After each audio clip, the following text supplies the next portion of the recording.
Marina já está aqui com a gente. Nós vamos iniciar esse nosso webinar, né? A gente teve essa iniciativa como continuidade do NX, né? O evento que a gente promoveu em setembro do ano passado, que foi o Nature Experience, que a gente trouxe temas, né, de tecnologia aplicada à conservação da biodiversidade. E para a gente poder continuar esse nosso contato, trazendo cada vez mais conteúdo, né, relacionado, né, à tecnologia aplicada à conservação da biodiversidade, até que a gente tenha, né, o nosso próximo evento presencial. Então, durante esse ano de 2026, a gente vai ter uma webinar por mês e que a gente vai trazer temas que foram abordados, né, no NX, para que a gente continue, né, distribuindo conhecimento, colaborando para essa comunidade que a gente tem formado, que está sendo uma experiência muito legal, onde a gente está conseguindo ter boas trocas, né?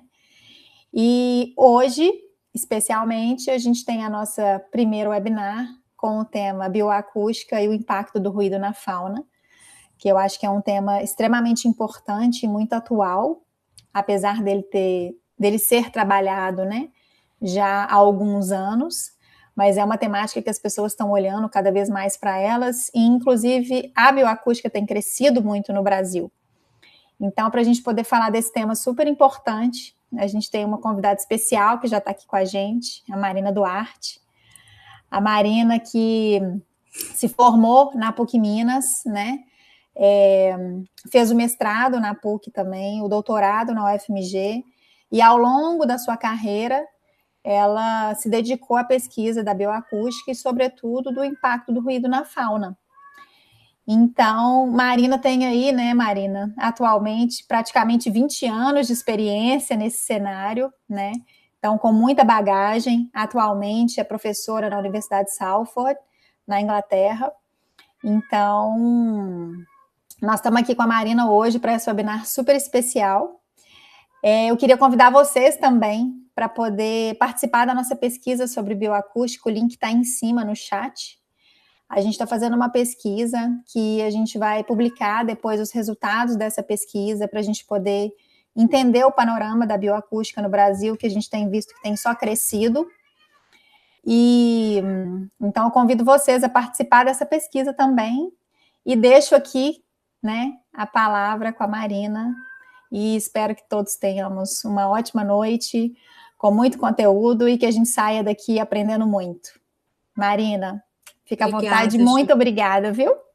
Obrigada, Ju. Eu que agradeço o convite. Fico muito feliz de ser convidada para falar sobre aquilo que eu estudo já há tantos anos, né? Então, desde 2008, quando eu entrei no mestrado, que a minha dissertação foi sobre o impacto da poluição sonora nos micos estrelas, né, em Belo Horizonte.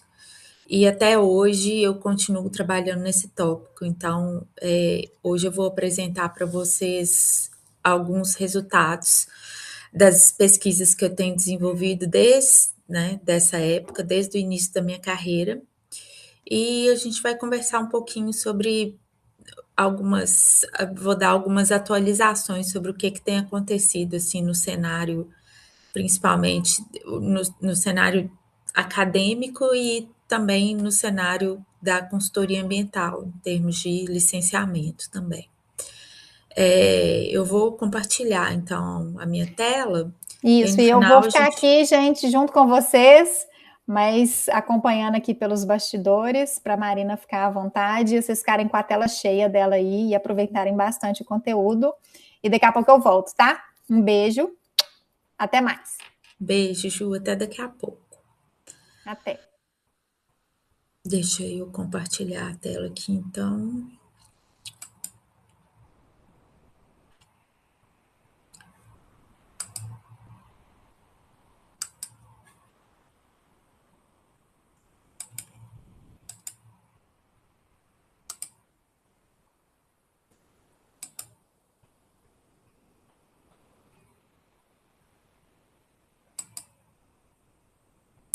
Então, pessoal, eu vou falar sobre, como eu tinha comentado antes, eu vou apresentar para vocês alguns resultados das pesquisas que eu tenho desenvolvido com os meus alunos e com os meus parceiros, né, os meus colaboradores, ao longo aí de quase 20 anos já de pesquisa em bioacústica e impactos da poluição sonora na biodiversidade.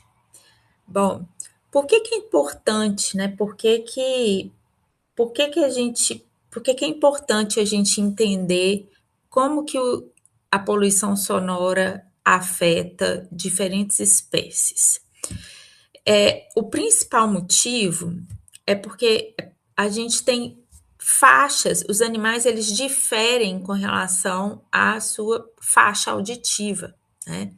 Então, por exemplo, a gente tem 2 domínios importantes quando a gente estuda som.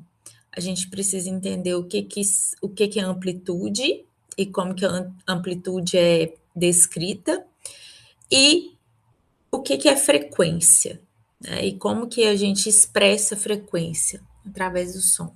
Então, o ser humano, a faixa auditiva do ser humano varia entre 20 Hz e 20.000 Hz. Então, a gente escuta dentro dessa faixa auditiva, que tem uma variação muito grande dentro dessa faixa de frequência que a gente escuta. Então, a gente escuta desde sons muito graves, que partem de 20 Hz, até 20.000 Hz, ou 20 kHz. Já os elefantes, eles escutam um pouco menos, frequências um pouco mais graves que as nossas, e tudo aquilo que todos os grupos de animais que escutam frequências mais graves, né, de mais baixa frequência, em comparação com a nossa faixa auditiva, a gente chama de infrassom.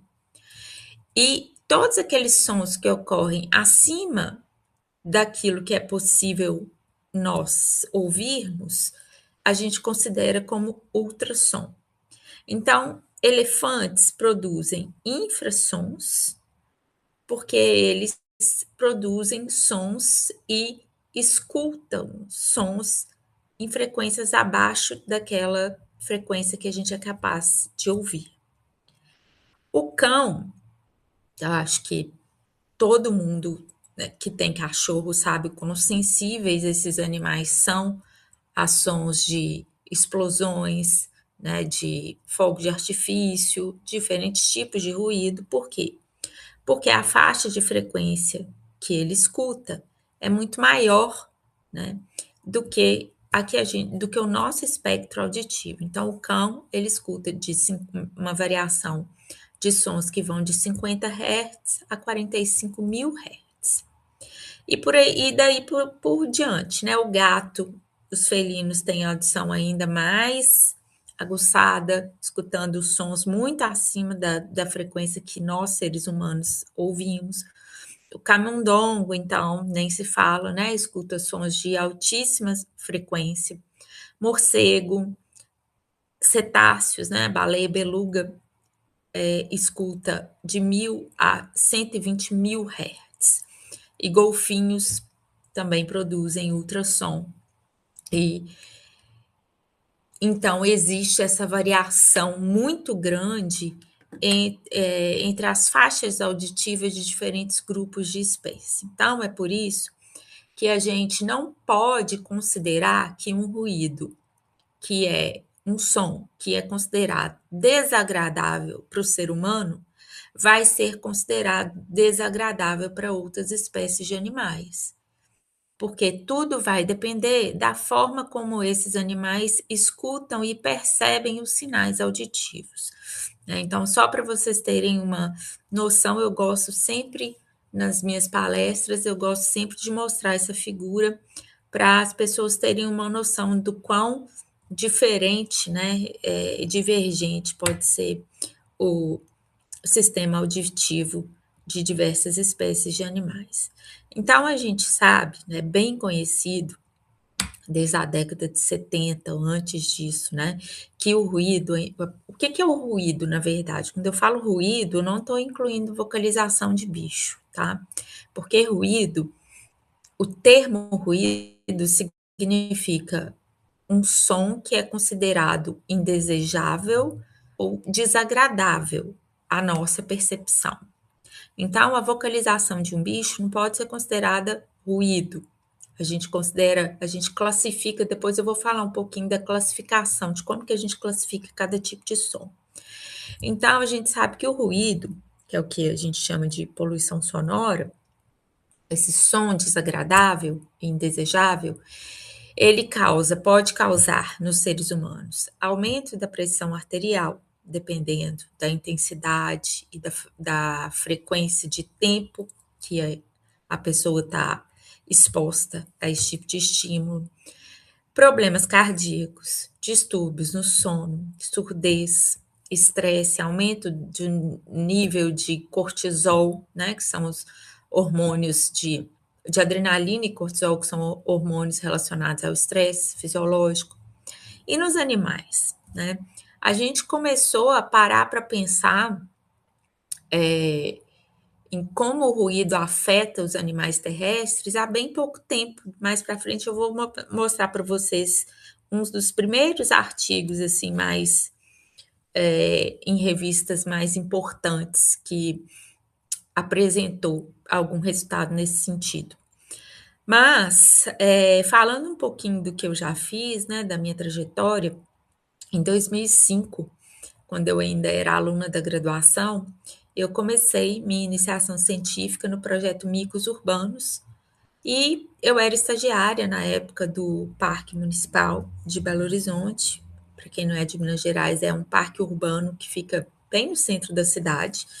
Nesse mapinha aqui dá para a gente ver que é uma ilha mesmo. É um parque é uma área verdilhada, né? Num mar de concreto.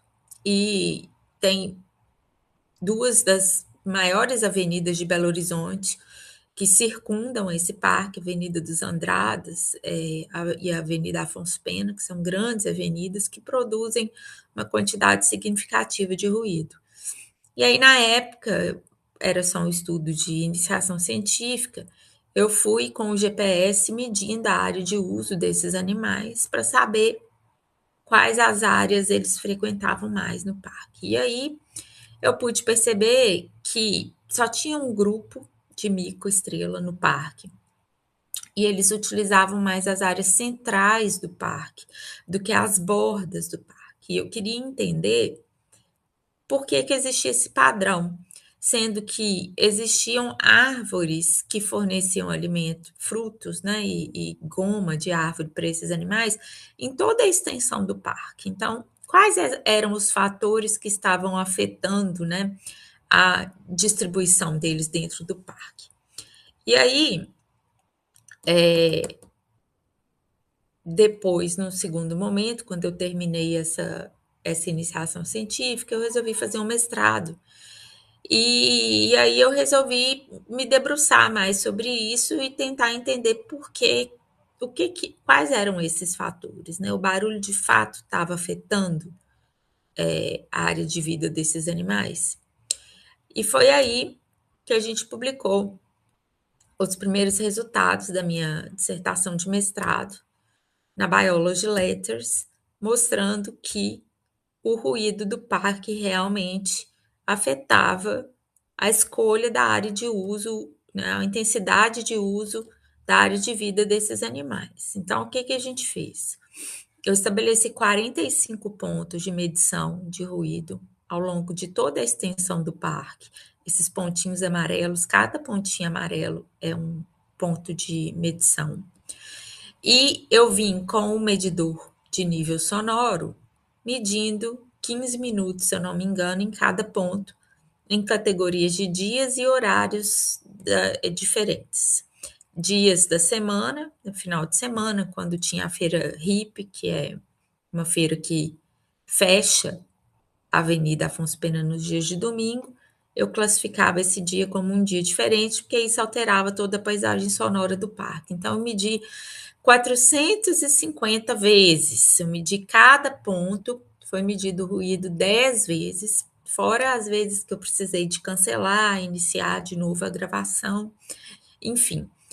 Esse foi o resultado do mapa da paisagem sonora, né, da distribuição do ruído, tá? Eu não estou falando de vocalização de bicho, estou falando de ruído nos dias de semana. Então, a gente vê aqui pela legenda, né, partindo de 50 decibéis do azul, indo até o amarelo, quase laranja, entre 77 e 80 decibéis. Então, a gente percebe que as bordas do parque são mais ruidosas nos dias de semana. Tem algumas pequenas ilhas no meio do parque que são mais silenciosas. Mas só para em termos de comparação, 53 decibéis nível contínuo, né, de LEQ, que é em comparação com um ambiente silencioso de floresta, ainda é muito maior, porque a gente tem, para uma área de Mata Atlântica silenciosa, por exemplo, na região do Caraça, do parque, qualquer parque natural que esteja longe de urbanização, dentro da floresta, a gente tem em torno de 30 decibéis de ruído de fundo. Tá? Só para vocês terem uma noção quão ruidoso era o parque mesmo no centro dele. E aí eu cruzei esses dados com os pontos da área de uso dos animais. E a gente pôde ver que tinha uma concentração muito maior de área de uso desses bichos nas faixas menos ruidosas do parque. E esse é o mapa da paisagem sonora do parque aos domingos, quando tem a feira hippie e o parque fica fechado. Então, o que acontece quando o parque o parque não fica fechado? As avenidas ficam fechadas e aí não tem tráfego de veículos na Avenida Afonso Pena. Aí o que acontece? O público que visita o parque entra para dentro do parque mais do que nos dias de semana. Então, o centro do parque fica mais ruidoso aos domingos. E aí, se a gente comparar esse mapa aqui com esse, vocês observarem essa faixa amarela aqui, ó, olha o tanto que essa área verde e amarela aqui é mais ruidosa no domingo em comparação com o dia de semana, né? E aí, olha o que acontece com os animais. No domingo, a gente tem esse mapa de paisagem sonora, e aí os animais estão concentram as suas atividades nas áreas mais silenciosas do parque. Né? Isso tudo foi testado estatisticamente. E a gente viu que as áreas que eles utilizam mais são as áreas que possuem menor disponibilidade de alimento natural. Então, eles evitam, quando a gente cruzou os 3 dados, né? Alimentação, os 2 dados, né? 3 dados. Alimentação, a área de uso e os níveis de poluição sonora, a gente viu que os níveis de poluição sonora afetam mais a área de uso do que as fontes de alimento para esses animais. Então, essa pesquisa foi uma pesquisa que teve bastante divulgação na mídia, saiu em diversos sites, né? E com isso, eu resolvi, para o meu doutorado, explorar, abrir mais o leque e trazer para o Brasil uma tecnologia que até então estava sendo aplicada na Europa e nos Estados Unidos, que eram os gravadores de monitoramento acústico passivo. Há muitos anos, já décadas atrás, monitoramento acústico passivo é utilizado em ambientes marinhos, mas em ambientes terrestres tem pouquíssimo tempo, né? Então, em 2011, eu posso dizer que eu fui a pioneira no Brasil. Acho que eu fui a primeira estudante de doutorado. Se tem alguém que começou antes de mim, por favor, apareça, mas até o momento, eu acredito que eu tenha sido a primeira pessoa a importar esses equipamentos e trazer esses equipamentos de monitoramento acústico passivo no Brasil, bem antes ainda da Ju começar a vender esses equipamentos na LOG. A gente compramos na época vários sensores e montamos um laboratório de bioacústica com esses sensores, para monitorar a paisagem sonora de forma praticamente não invasiva. E aí, com esses equipamentos, né, aprovado, na verdade, esse recurso que trouxe esses equipamentos para o Brasil foi o recurso do meu projeto de doutorado, que foi aprovado na época junto com os meus orientadores, né? E aí a gente decidiu, eu decidi explorar mais os impactos da poluição sonora em outros grupos de animais e focar na parte de mineração. Porque na época a FAPEMIG tinha lançado junto com a Vale um edital para estudar impacto de mineração de forma geral. E aí a gente viu esse edital e a gente falou, acho que agora é uma oportunidade. A oportunidade veio exatamente no momento que eu estava pensando em entrar para o doutorado, né? E aí nós escrevemos o projeto foi aprovado e a gente resolveu expandir para esse lado. E aí, quando esses equipamentos chegaram no Brasil, como não tinha ninguém, né, que analisava, que estava trabalhando com esses equipamentos, eu precisei procurar alguém fora do Brasil que trabalhasse, que me ensinasse uma forma de analisar esses dados de uma forma mais rápida, né? Menos. Porque na época eu tinha muitos sensores e tinha coletado uma quantidade imensa de dados. E eu tinha 4 anos, 3 anos. Já tinha passado um ano do doutorado, tinha 3 anos para poder finalizar o doutorado. E aí eu descobri uma pesquisadora na Itália, que é a Nádia Pieretti, que trabalhava com o professor Almo Farina. Eles tinham acabado de publicar um artigo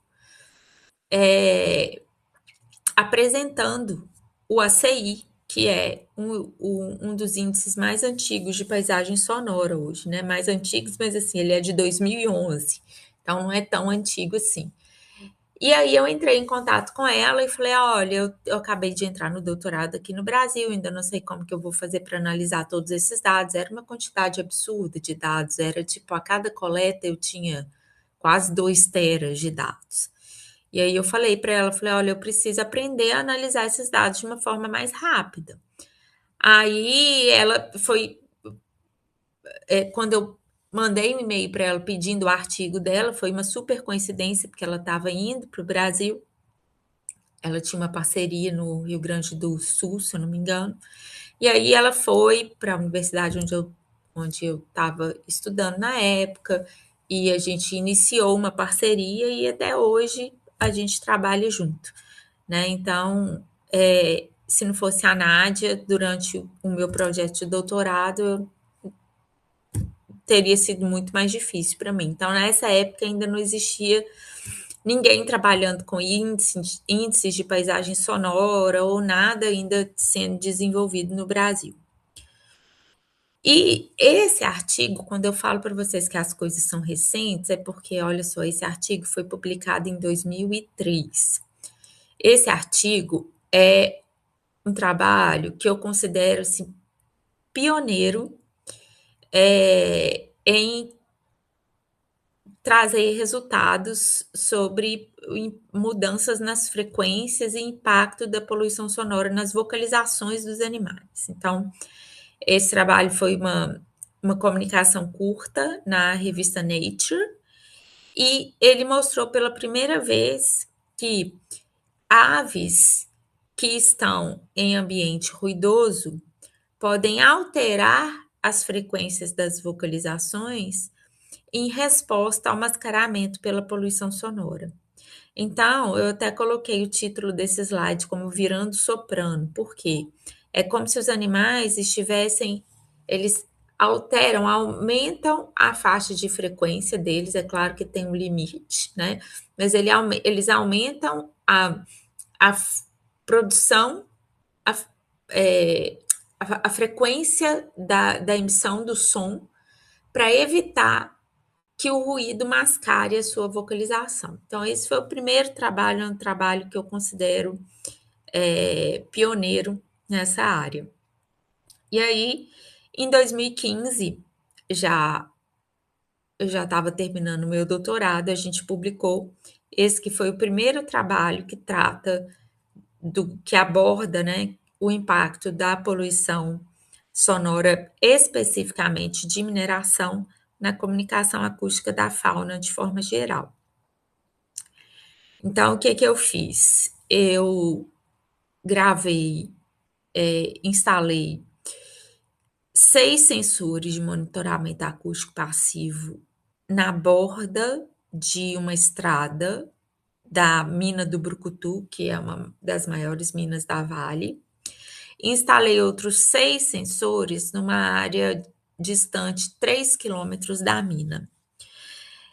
Eu precisei padronizar alguns fatores físicos da floresta, por exemplo, eu instalei os equipamentos na borda da área ruidosa, então na área mais silenciosa, eu precisava instalar os equipamentos na borda da floresta também. Então, se vocês observarem, tem uma estrada aqui e tem uma estrada do lado de cá, mas não passa carro nessa estrada.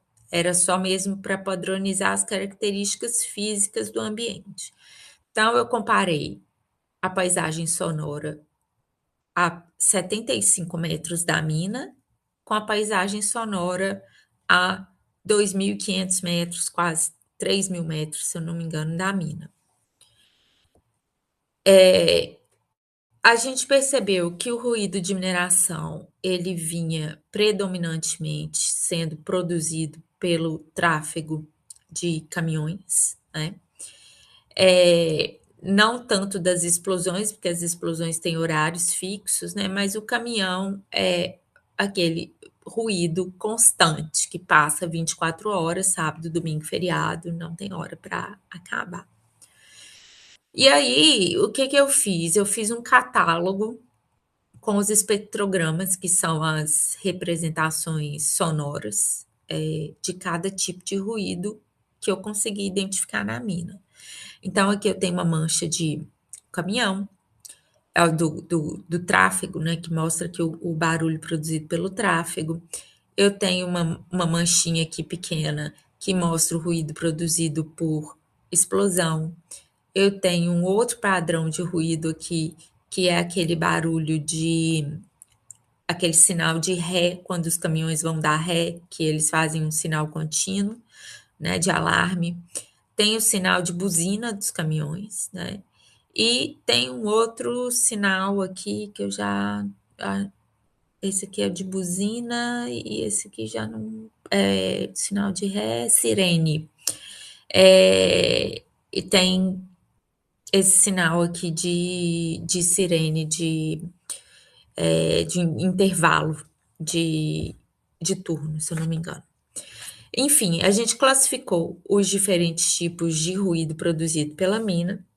Eu vi que na estação chuvosa, que é exatamente quando os animais estão reproduzindo, eu contei uma média de 700 caminhões passando por dia em frente a um fragmento de Mata Atlântica. Eu detectei ao todo 91 espécies de aves com os gravadores, 84 tipos diferentes de sons de inseto, 9 de morcegos, porque eu não gravei em ultrassom, eu peguei só aqueles morcegos que estavam vocalizando em sons dentro da faixa que eu gravei, 3 anuros e 2 espécies de primata. Quando a gente comparou, né, a riqueza potencial de espécies, a gente viu que ela foi maior na estação chuvosa em ambas as áreas, durante o dia, em ambas as estações e áreas, e na área distante, especialmente na estação chuvosa. Então, o número de potenciais espécies, de espécies que eu encontrei de forma geral, que eu classifiquei, né, através das vocalizações, foi maior na área distante da mina.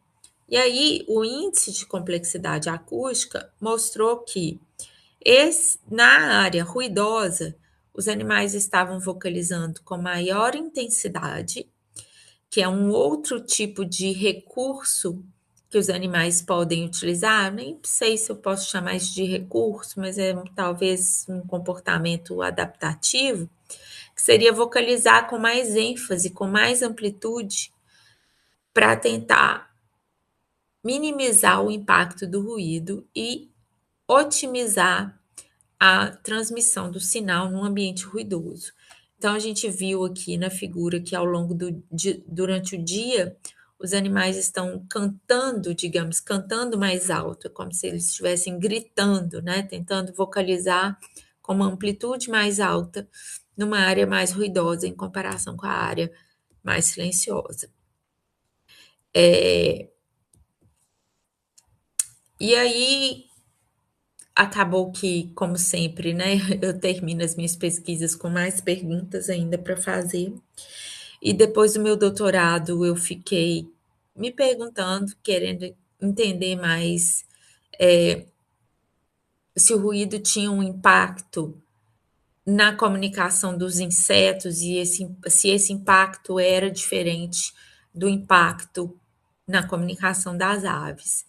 E aí a gente viu que eu consegui identificar, eu fui para o campo, coletei os bichos, consegui mais ou menos identificar 3 espécies, né, em nível de família e de gênero, 3 grupos de insetos que apresentavam esse tipo de comportamento aqui. Então, eu trabalhei, por exemplo, com uma espécie do gênero Anaxifa, uma espécie de grilos e uma espécie da família Podocirtini. E aí, a gente vê aqui, por exemplo, a espécie de grilo, que é essa aqui do C, que está sendo mostrada aqui no espectrograma, toda vez que o caminhão passava, o caminhão está representado aqui por essa mancha preta, essa espécie parava de cantar. Então, eles paravam de produzir som. A gente não sabe se é só por som, porque certamente também tem um efeito da vibração nesse comportamento aqui. No B, que seria Anaxifa, se eu não me engano, a espécie apresenta o mesmo tipo de comportamento de interrupção de som, né, de chamado, mas um pouco menos do que para o grilo. E já essa outra espécie aqui mostra uma diminuição, mas uma diminuição da intensidade do som produzido, mas não mostra tanta interrupção. Então, a gente vê que tem algumas espécies que são mais sensíveis e outras espécies que não são. Então, para a Anaxifa, a gente viu que os animais foram interrompidos em 38% do tempo analisado. Para grilos, foi em 90% do tempo e Podocirtina em 18% do tempo. Em 18% dos sons analisados durante a presença do ruído tiveram interrupção.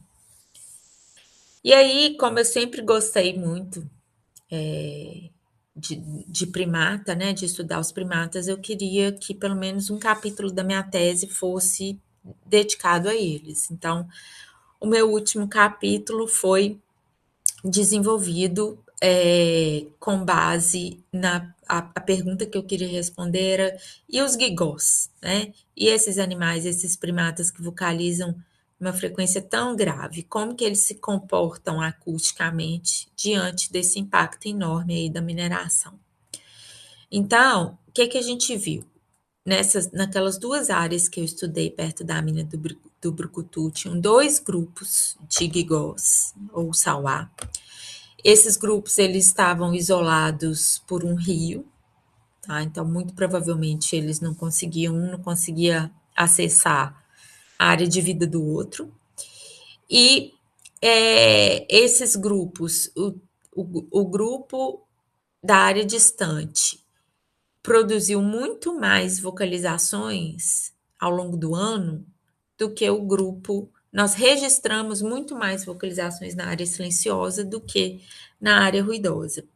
E aquelas vocalizações que a gente registrou na área ruidosa muitas delas estavam mascaradas pela poluição sonora. O que significa isso? Elas ocorreram na mesma faixa de frequência do ruído. E a gente percebeu que a duração das vocalizações também era maior na área mais distante da mina. Mas para mim, assim, o mais interessante desse dado é que, se a gente observar essa figura aqui, os triângulos representam as vocalizações registradas na área ruidosa. E os círculos representam as vocalizações ao longo do tempo registradas na área distante da mina. A gente vê que tem um pico de vocalização aqui às 13 horas na área próxima da mina, onde os caminhões passam. E esse horário aqui, ele coincide com o horário de intervalo de almoço, né, dos funcionários, dos funcionários da mina. Então, é quando passa menos caminhão. Então, se a gente fizer o gráfico dos caminhões, a gente vai perceber que aqui para de passar caminhão. E é quando os animais estão vocalizando. E esse padrão é um padrão completamente diferente do padrão observado na área mais distante, que já não tem tanta influência do ruído de mineração. Aí, com isso, eu finalizei meu doutorado e aí eu resolvi partir para os peixes, para entender como que esses animais respondiam a ruído de usina hidrelétrica. Então, o que eu fiz? A gente gravou ruído de usina hidrelétrica na barragem, numa barragem no Rio São Francisco, e em Três Marias, se eu não me engano, e aí a gente tocou esse som dentro do aquário da Bacia do Rio São Francisco, na Fundação Zoobotânica de Belo Horizonte, para um grupo de piaus. E aí, com várias repetições, né? Claro que eu me preocupei muito em tocar o ruído nas faixas de frequência que eram fiéis ao ruído produzido, mas não na intensidade que ele era produzido. E a gente viu que toda vez que tocava o ruído, esses animais, eles nadavam mais rápido, eles iam para o fundo do aquário e eles nadavam em cardumes mais despolarizados quando na presença do estímulo do ruído. E aí, depois, ainda paralelamente a essas pesquisas, eu publiquei junto com uma outra colega um trabalho comparando as vocalizações dos micos estrelas vivendo no Parque Municipal de Belo Horizonte com micos estrelas vivendo em uma área natural. E a gente viu que as vocalizações produzidas em área natural tinham características espectrais em termos de frequência e amplitude e duração muito diferentes daqueles animais que viviam na área urbana, tá? E isso muito provavelmente está relacionado com ruído. E aí, um dos meus últimos trabalhos publicados sobre impacto de poluição sonora foi o trabalho de um aluno de mestrado, e a gente trabalhou com anuros, uma comunidade de anuros no Parque Nacional da Serra do Cipó, em Belo Horizonte, e nós gravamos a paisagem sonora perto de uma rodovia, um pouco mais distante também da rodovia, e a gente viu que para todas as espécies de anuros registrados, né, todos os bichos que a gente gravou e identificou produziam vocalizações dentro das faixas de frequência do ruído de tráfego. Então, todas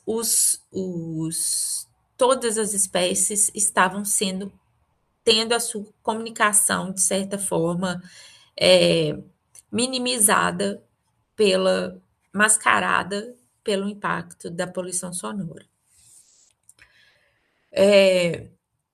E aí, com os mesmos dados publicados, com os mesmos dados coletados durante o meu doutorado, além de ter publicado os dados com os sauás, né, com os guigós, eu analisei também, na verdade, uma aluna minha, a Esther, comparou as vocalizações dos micos estrelas na área ruidosa e entre as áreas ruidosas e a área mais silenciosa próximo de mineração. Então, a gente percebeu mais uma vez que tinham mais vocalizações na área ruidosa. Isso foi contrastante com os resultados encontrados para o sauás, porque os sauás produziam mais vocalizações na área silenciosa. Os bichos estavam produzindo vocalizações com duração maior e frequências mais graves na área ruidosa do que na área mais distante da mina. Então, o que eu posso dizer hoje, né, depois de todos esses anos de pesquisa e impacto da poluição sonora dos animais? O ruído no caso das minhas pesquisas, né, alterou o uso do espaço, a área de vida, o uso do espaço pelos animais. Alterou a riqueza e a diversidade de espécies. Isso pode estar relacionado ao afugentamento, né, dos animais. Aqueles animais que conseguem voar, eles simplesmente voam e vão para outra área, vocalizam em outra área. Aqueles que têm locomoção mais restrita, eles sofrem mais impacto, né, e tendem a sofrer um processo de seleção a longo prazo. E o ruído altera a frequência e a amplitude das vocalizações. A distribuição também temporal dos cantos, no caso dos guigós, que vocalizam, por exemplo, no intervalo, né, de almoço dos funcionários da mina. E o ruído também altera a taxa de vocalizações, ou seja, o número de vocalizações produzidos num determinado período de tempo. E aí, eu falei para vocês que eu ia trazer isso, né, para dentro da consultoria ambiental. Atualmente, a gente não tem, eu acredito, né, que ainda não tem no Brasil uma deliberação normativa ou que seja uma regra, uma norma da ABNT ou qualquer tipo de regulamentação que imponha, né, níveis de ruído aceitáveis para áreas que não são habitadas por humanos. A legislação que a gente tem hoje atende a áreas habitadas, mas não atende, por exemplo, parques nacionais, qualquer tipo de unidade de conservação que esteja localizada fora de áreas habitadas por humanos.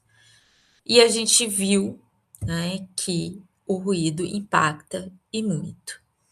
Então, o próximo passo agora, apesar de ainda não ter regulamentação, eu tenho percebido uma mudança muito grande dentro dos processos de licenciamento ambiental, vendo passo a passo, né, a passos lentos, o ruído sendo considerado como um fator estressante.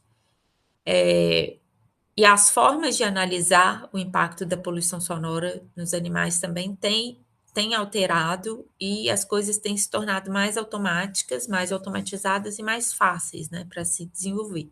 Mas a gente ainda está caminhando a passos lentos. O que eu vejo no exterior, né, aqui na Europa, eu vejo projetos grandes sendo financiados e bastante iniciativas relacionadas a controle de poluição sonora em áreas naturais, mas ainda também estão em fase de discussão no papel. Não tem nada ainda já em andamento com relação, quer dizer, está em andamento, mas não tem nada funcionando ainda regulamentado.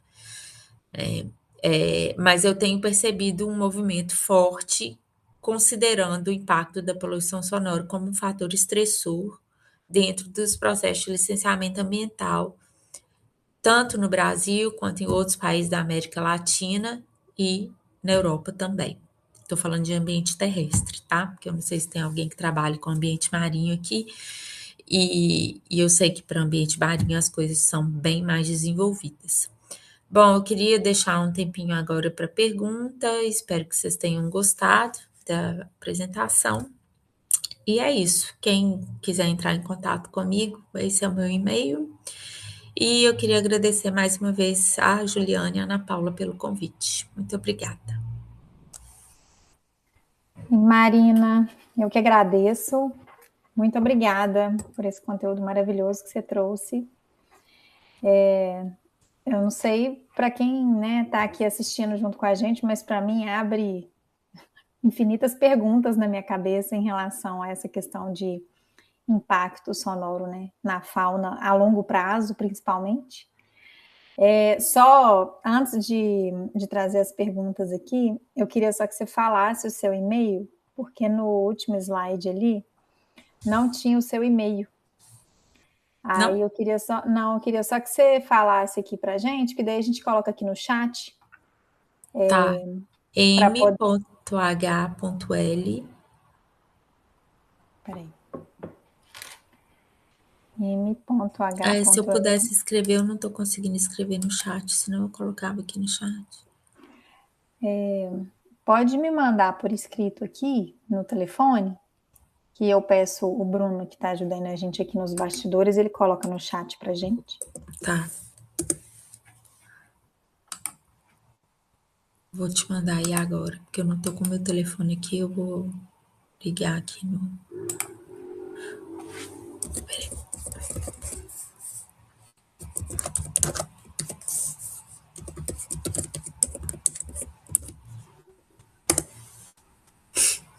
Pronto. Combinado, Foi. gente. Peraí. Um minutinho que o Bruno já disponibiliza o e-mail da Marina aí no chat para vocês, tá?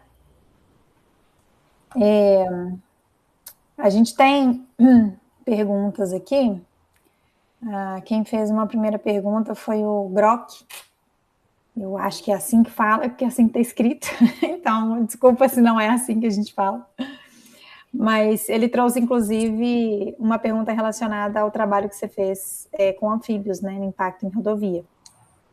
Então, o que ele perguntou foi que ele até mencionou, né, que já existem grupos, já existem estudos de impacto sonoro em grupos de menor mobilidade, né, como dos anfíbios. Aí ele perguntou se eles podem virar sopranos e se essa questão se aplica a algumas áreas próximas a rodovias. Crescimento urbano para as periferias e operações florestais ou industriais noturnas, né, já que é um grupo aí, basicamente, de maior atividade durante o período noturno. Então, acho que você trouxe brevemente aí sobre o trabalho que você desenvolveu junto com seu aluno de mestrado, mas se você puder complementar com mais alguma informação? Sim.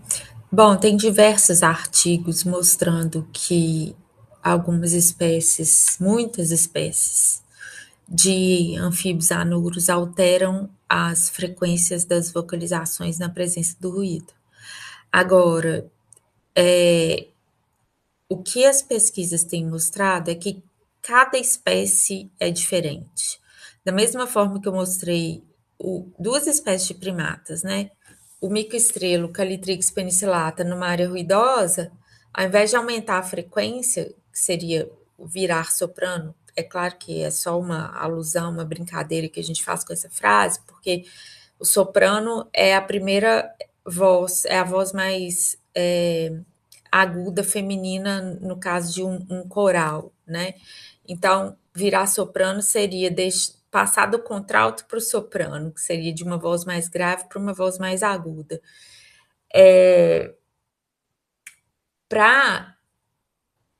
E isso pode acontecer, só que cada espécie responde de uma forma, né?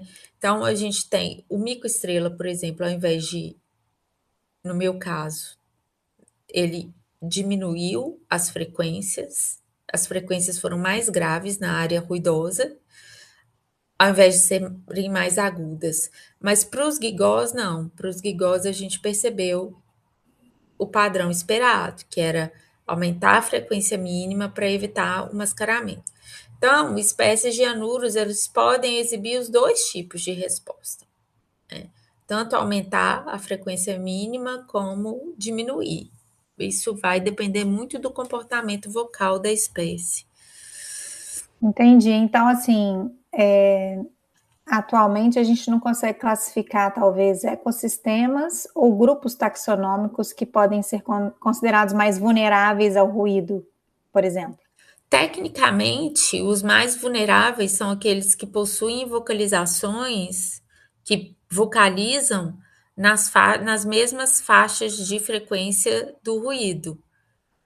E se eles vocalizam na mesma faixa de frequência do ruído, assume-se que é porque as fêmeas escutam os machos cantarem, tirando o sapinho lá do Felipe que é surdo, os, os assume-se que se eles estão produzindo som naquela faixa de frequência é porque eles escutam naquela faixa de frequência, né? Então, para considerar algum grupo vulnerável, tem mais a ver o impacto relacionado primeiro ao ruído, para depois associar ao grupo, né? Que vai estar Porque às vezes, por impactado. exemplo, já teve gente querendo vir estudar, eu quero estudar o impacto do ruído de festivais de música em morcego. Tá, mas e aí? Ou, não, ou de tráfego de veículos. Tá, mas os bichos estão escutando na faixa de frequência que você quer estudar? Então, a Uhum, primeira coisa que a gente precisa saber é se o bicho escuta aquele ruído e se o entendi. bicho, quais as frequências que o bicho escuta, para a gente saber se ele é vulnerável, se ele tem potencial de ser impactado ou não. Entendi. E a Manuela aqui está perguntando quais são as principais medidas que, no caso do parque, eu imagino, na hora que você menciona lá, o Parque das Mangabeiras ou o Parque Municipal, e da mina, quais são essas medidas que podem ajudar a minimizar os impactos sonoros? Então, tem alguma coisa para poder mitigar esses impactos? Do meu ponto de vista, existem várias coisas que podem ser feitas assim para mitigar. Primeiro é pesquisa relacionada à parte de maquinário, de mineração e de automóveis veículos mais silenciosos, né? O outro seria evitar tráfego e proibir atividades em determinados horários do dia e em momentos em estações reprodutivas, né? Uhum, Então, tem uma série de medidas que podem ser tomadas com relação à restrição de dia, restrição de horário, restrição de faixas de frequências, instalação de filtros de frequência, barreiras físicas. Eu acho difícil porque tem outras implicações ecológicas, mas existem outras formas, né, de trabalhar a produção de ruído, minimizando, uhum. mitigando um pouco do impacto, na verdade, porque não tem como não ter impacto, né?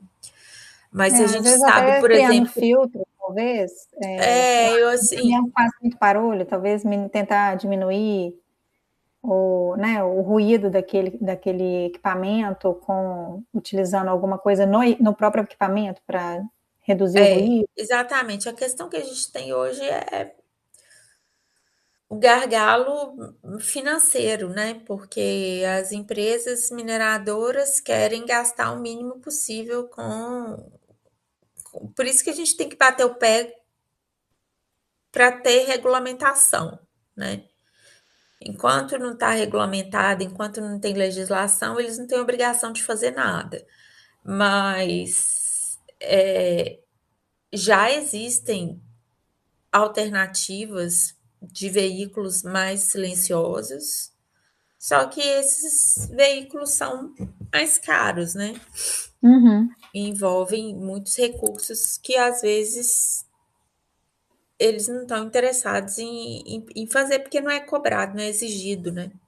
Mas Acho já que existe depende mais do tecnologia. órgão fazer a exigência, né, para que de fato seja investido para reduzir, né, para mitigar esse impacto. Exatamente. A Sinara aqui está perguntando também se você tem conhecimento de estudo de impacto de ruído de empresas eólicas, especialmente na fauna alada e grandes mamíferos. Se eu tenho conhecimento, Atualmente, eu não tenho trabalhado com usina eólica, apesar de ter um monte de usina eólica por aqui, mas eu não estou atualizada nessa parte de ruído porque eu acho que é mais morcego que impacta. Então, como a maior mais da parte das minhas colisão, né? pesquisas é em Minas Gerais, e em Minas Gerais a gente não tem muito dessas coisas, então eu estou meio desatualizada nessa parte de usina eólica, para ser sincera. Entendi. E o Gabriel até trouxe, né, uma pergunta sobre medidas de compensação para esses impactos causados pelos ruídos, mas acho que você já trouxe um pouco, né, do que pode ser feito, mas que depende muito em relação ao investimento que vai ser realizado ali para, de fato, tentar minimizar, né, para poder compensar. A gente precisa, o que que a gente precisa saber hoje? O que que é um gargalo muito grande para a gente? A gente precisa saber qual que vai ser o limite. Porque, por exemplo, para seres humanos, a gente já sabe que 70 decibéis, acima de 70 decibéis é intolerável Uhum, para a gente. E para os bichos. Aí volta lá naquele primeiro slide que eu mostrei. Cada grupo tem uma variação muito grande na faixa auditiva. E aí, como criar uma regulamentação que vai abranger todos os grupos, né? Então, eu acho que isso é mais difícil. A gente vê que dentro do mesmo grupo as espécies respondem de forma diferente. Como criar uma legislação que vai, que a gente vai garantir que vai que vai proteger todos os grupos, né? uhum, Então é por isso que eu acho que a gente tem que ir mais por estação reprodutiva, sabe? Proteger mais aqueles espécies que são mais sensíveis, às vezes pegar uma ou outra espécie como referência, né? E usar essa espécie como guarda-chuva para proteger as demais, porque principalmente em países de alta biodiversidade como o Brasil, é impossível a gente trabalhar com todas as espécies e criar algo que vai funcionar para todo mundo, né? uhum. E eu fiquei até curiosa, enquanto você estava falando, né, da linha de pesquisa e das diferentes frentes assim que você já atuou. Existem estudos de longo prazo desse impacto do ruído, da tentativa de adaptação daquelas comunidades que permanecem naquele ambiente? O que isso gera como consequência, por exemplo, de um custo, às vezes, energético maior, ou de uma mudança mesmo comportamental como um todo, ao longo do tempo, Uhum. se os bichos às vezes alteram o horário de vocalização, ou se a estação reprodutiva pode ser alterada em função dessa dificuldade de comunicação. Sim, tem diversos artigos mostrando. Tem até um artigo que me marcou que ele é o título dele é uma pergunta, assim, o ruído pode gerar especiação? Né? O ruído pode ser uma pressão seletiva que vai fazer com que os animais modifiquem tanto a sua comunicação em ambiente urbano, em comparação com o ambiente natural, que vai chegar um ponto que eles não vão se comunicar mais. Então, Uhum, existe essa discussão, existem estudos de longo prazo. Aqui perto, relativamente perto de onde eu estou, na Alemanha, eu sei que tem um grupo fortíssimo que trabalha só com o estudo de longo prazo. Pra, eles estão tentando responder isso, sabe? Pegando populações que estão há décadas em ambientes urbanos e comparando com as vocalizações da mesma espécie que estão em áreas naturais, para ver se de fato o ruído pode chegar no ponto de induzir, né, que os animais alterem a sua comunicação a ponto deles não conseguirem mais reproduzir. A partir do momento que eles não conseguem mais reproduzir, a gente não pode mais falar que é a mesma espécie, né? uhum, é. E a gente tem, né, um crescimento acelerado aí de áreas urbanizadas, então esses estudos a longo prazo, acho que eles vão trazer muitas informações, né, em relação ao nível desse impacto, né, com o tempo. É, O Felipe perguntou aqui sobre os insetos. Como que o ruído influenciava diretamente o comportamento comum que eles possuem? e se seriam impactados pelas vibrações sonoras também. Então, com certeza tem impacto de vibração também, né? Porque o ruído, ele produz ruído quando os caminhões passam. Não é só o ruído, né? Tem a vibração do solo que interfere, que vibra no substrato onde o animal está. E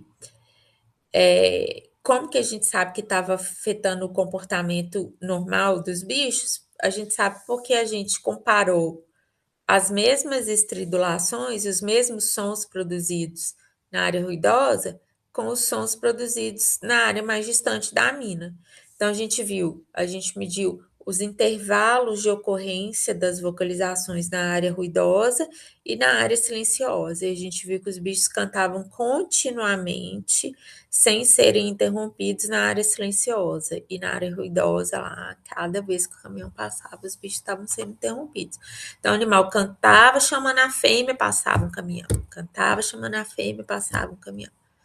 Então, o impacto disso na reprodução desses animais, consequentemente, na sobrevivência a longo prazo, talvez a gente enorme, não né? consiga mensurar, não consiga mensurar. Marina, a gente tem tempo para só mais uma pergunta? Pode. A Regiane perguntou, primeiro ela deu os parabéns pela palestra, e ela gostaria de saber como que ela sabe que o grupo de estudo que ela está pretendendo estudar escuta o ruído. Que ela falou que você tinha comentado agora há pouco, mas ela gostaria que você... Gente, isso é assim o básico. Tanto de gente que aparece querendo estudar impacto de ruído, mas não sabe nada a respeito da percepção auditiva do bicho. Então, a primeira coisa que a gente tem que pesquisar é isso. E como que a gente vai saber? Às vezes, não vai ter um artigo publicando o audiograma da espécie que você quer estudar, mas tem de um parente próximo, né? Então, às vezes, não tem um audiograma, sei lá, da espécie X, mas tem do mesmo gênero, né? E aí a chance de não ter diferenças muito gritantes é muito grande. Então, se não tem do mesmo gênero, vai ter para a família. Então, tem que procurar, tem que buscar por audiogramas da espécie, na base de dados científica, ir na base de dados científicos e buscar por audiograma da espécie que você está pretendendo estudar, para ver se acha alguma coisa relacionada ao bicho que você pretende estudar. Marina, muitíssimo obrigada pelo seu tempo. Gente, quem tiver mais pergunta, pode mandar para a gente na comunidade, que a gente vai encaminhar para a Marina, depois a gente responde para vocês essas perguntas, tá? Queria agradecer muito a Marina, porque ela está num fuso horário muito diferente do nosso, então ela está sacrificando a noite de sono dela para estar aqui com a gente hoje. Então, Marina, mais uma vez, muito obrigada, viu? Obrigada por esse conteúdo, né, pela riqueza que você trouxe e por estar à frente dessa pesquisa, né, relacionada à bioacústica, o impacto do ruído na fauna há tantos anos, e de ser essa referência para a gente aqui no Brasil, sobretudo, né, para a bioacústica terrestre, porque a gente sabe que a bioacústica marinha, ela é muito mais avançada, né, e que no Brasil a bioacústica terrestre a gente está praticamente engatinhando ainda, né? Então, sua contribuição é maravilhosa, e principalmente nesse país que é muito biodiverso. Eu que agradeço, Ju, foi um prazer, é sempre bom poder falar, discutir um pouquinho, né, mostrar um pouquinho dos resultados das pesquisas que a gente faz parte do meu trabalho, eu fico feliz de poder contribuir. Obrigada. A gente que agradece muito, muito obrigada por essa contribuição tão rica no nosso webinar. E a gente continua no mês que vem, viu, gente? E lembrando que a gente está com a pesquisa sobre bioacústica e a gente está sorteando um gravador da Wildlife Acoustics. Então, se vocês tiverem interesse em participar da pesquisa, serão muito bem-vindos também. Marina, muito obrigada, boa noite, descansa, viu? Tá bom. Você tem um ótimo dia amanhã. Gente, muito obrigada pela audiência e eu vejo vocês no nosso próximo webinar, tá bom? Um beijo, boa noite para todo mundo. Boa noite. Tchau.